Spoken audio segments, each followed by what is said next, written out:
मधुमेहाची काहीच लक्षणं नाहीत, मग मी मधुमेहाची तपासणी केली पाहिजे का? तर मधुमेहाच्या सुरुवातीला काहीच लक्षणं नसतात. मधुमेह केव्हा म्हणतो? जेव्हा माझी उपाशी पोटीची साखर 100पेक्षा जास्त झाली म्हणजे मधुमेहाची सुरुवात झाली. जेवण झाल्यावर 2 तासानंतरची साखर 140 पेक्षा जास्त झाली की मधुमेहाची सुरुवात होते. किंवा 3 महिन्याची सरासरी साखर 6.5% जास्त आहे म्हणजे मधुमेह.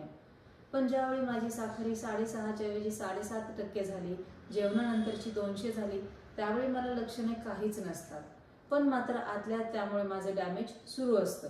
जर मला लवकर मधुमेहाचे निदान करायचे असेल तर ज्यांचा BMI बॉडी मास इंडेक्स 25पेक्षा जास्त आहे किंवा त्यांच्या घरातल्या नातेवाईकांना मधुमेह आहे किंवा ज्यांना PCODचा आजार आहे, रक्तातील कोलेस्ट्रॉल वाढलेला आहे, हृदयरोग आहे किंवा ज्या महिलांना प्रेग्नन्सीमध्ये डायबिटीज झाला ज्याला आपण म्हणतो जेस्टेशनल डायबिटीज, अशा सर्व व्यक्तींनी वर्षातून एकदा साखर तपासली पाहिजे, तरच त्यांचे मधुमेहाचे निदान लवकर होते.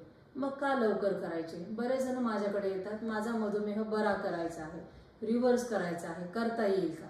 तर जेव्हा लक्षणे येतील त्यावेळी साखर तपासली तर ती बऱ्यापैकी वाढलेली असते, त्यावेळेला मधुमेह बरा करता येत नाही, रिव्हर्स करता येत नाही. पण ह्या सर्व व्यक्तींनी जर वेळोवेळी रक्ताची साखर तपासली आणि लवकर त्याचं निदान केलं आणि त्याच वेळी आपण त्याबद्दलचे काम सुरू केले तर नक्कीच अशा व्यक्तींमध्ये डायबिटीज आपल्याला बरा करता येतो.